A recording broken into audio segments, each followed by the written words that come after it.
SDM, you are come forward. Now tell me, do you have any experience of taking up a proceeding under section 107 CRPC? You have. Very good. आप अपनी भाषा में बोल सकते हैं जैसे भी आपको सहूलियत हो।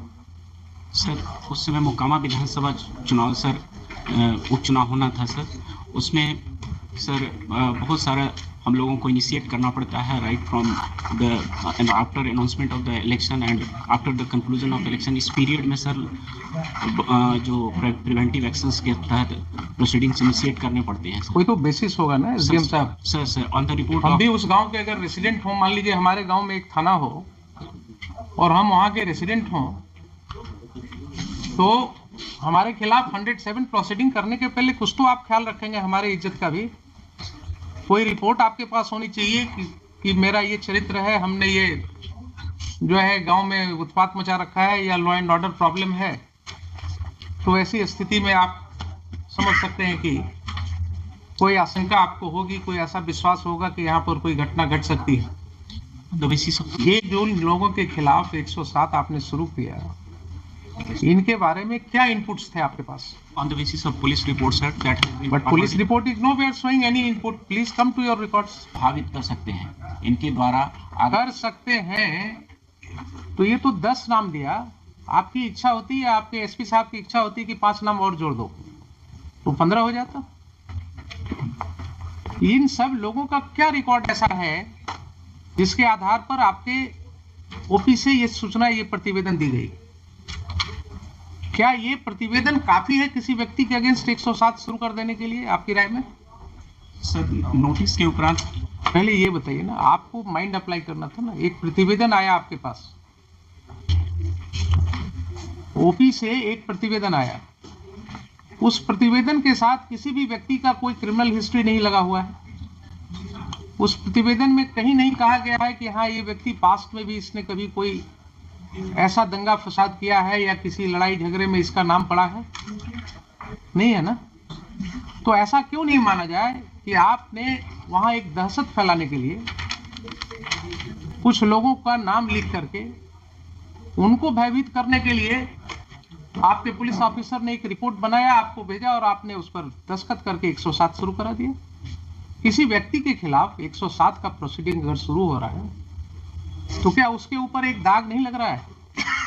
आप सिर्फ ये मुझे बताइए। अगर आपके रिकॉर्ड पर, आप गए थे परीक्षा देने ना बिहार एडमिनिस्ट्रेटिव सर्विस के, आपके ऊपर अगर 107 की एक कार्रवाई का जिक्र आपके रिकॉर्ड में होता तो अपने परीक्षा फॉर्म में आपको लिखना पड़ता कि नहीं पड़ता कि पूर्व में 107 में कार्रवाई हुई है मेरे अगेंस्ट? जरा मेरे सवाल का जवाब दीजिए, लिखना पड़ता कि नहीं?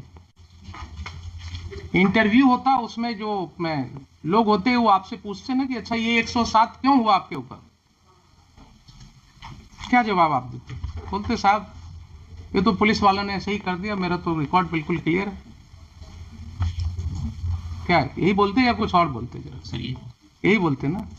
इतने लोगों का तो आपने कैरेक्टर रोल लिख दिया sir without their being any basis. हम ये नहीं कहते हैं कि आप 107 नहीं कर सकते।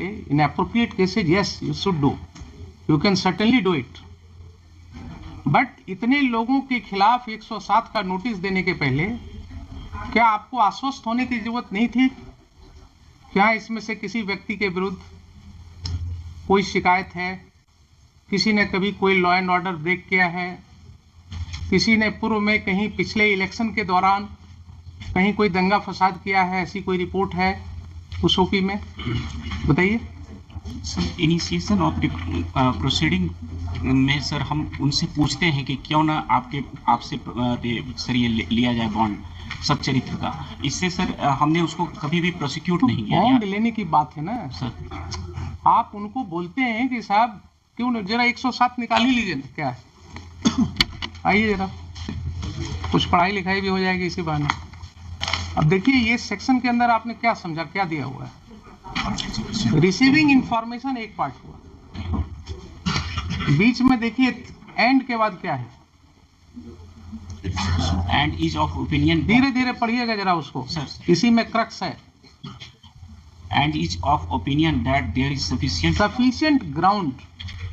So mere receipt of information is not something कि पुलिस ने एक भेज दिया लिख करके and you will put a signature. आपका वो जो है क्या है, वो बेंच ऑफिसर या आपका पेशकार जो है वो बोला साहब बना दिया हमने, अब दस्तखत कर दिया जाए, आपने दस्तखत कर दिया. Provision says is of the opinion that there is sufficient ground for proceeding. Who has to form this opinion? You have to. You have to form the opinion, not only prima facie. Please understand. You have to form an opinion that there is sufficient grounds. Sufficient grounds is something more than that. ऐसे एक magistrate को opinion form करना होता है whether there are sufficient grounds to proceed against the accused, against the persons named in the complaint or in the charge sheet filed by police. वैसे ही आपको 107 में same and one word has been used, is of opinion that there is sufficient ground for proceeding. कोई अंतर है 204 के जिम्मेवारी में और 107 की जिम्मेवारी में? नहीं है ना. तो mere filing of police report without any material on the record, police जब चार्जशीट फाइल करती है तो उसके साथ पूरा इन्वेस्टिगेशन का ब्यौरा होता है, केस डायरी होता है ना कि साहब ये एफआईआर हुआ, हमने इसको ऐसे इन्वेस्टिगेट किया, इन्वेस्टिगेशन में इतने गवाहों का बयान लिया, ये इंजरी रिपोर्ट आया, ये पोस्टमार्टम रिपोर्ट आया, ये मेडिकल रिपोर्ट है. Issuance of summon to anybody, issuance of warrant to anybody is a serious matter. Honourable supreme court has held it. जब आप अभी घर जाएं और आपको कोर्ट का एक सम्मन मिले अपने घर पर, तो आप दोपहर का खाना भूल जाइएगा, नहीं होगा. तो कोर्ट में हम लोग नोटिस इशू करने के पहले सोचते हैं किसी को. रोज वकील साहब कहते हैं हुजूर नोटिस कर दिया जाए, कहते हैं नहीं, नोटिस करने के पहले देखेंगे आपका केस नोटिस के लायक है कि नहीं. क्यों? इसलिए कि we are alive to this situation कि एक नोटिस जब किसी को मिलेगा उसके घर पर, उसके बाद उसकी क्या स्थिति होगी. भोजन छोड़ करके पहले दौड़ेगा, वकील देखेगा, वकील के फीस का इंतजाम करेगा, घर द्वार बेचेगा, जमीन बेचेगा. So we restrain ourself. आप क्या कर रहे हैं साहब? आप तो बिल्कुल कुछ नहीं कर ही नहीं रहे. आपके पास कोई मटेरियल ही नहीं था टू फॉर्म एन ओपिनियन. आपने 107 पढ़ा ही नहीं कभी. चूक हुई है यहाँ पर कि नहीं हुई है? क्या लगता है आपको? अब आप देखिए कि क्या हुआ. आपने एक दस्तखत कर दिया 107 के ऑर्डर को, उसके आधार पर क्या क्या तांडव हो गया. अगर ये गलत ऑर्डर आपने नहीं पास किया होता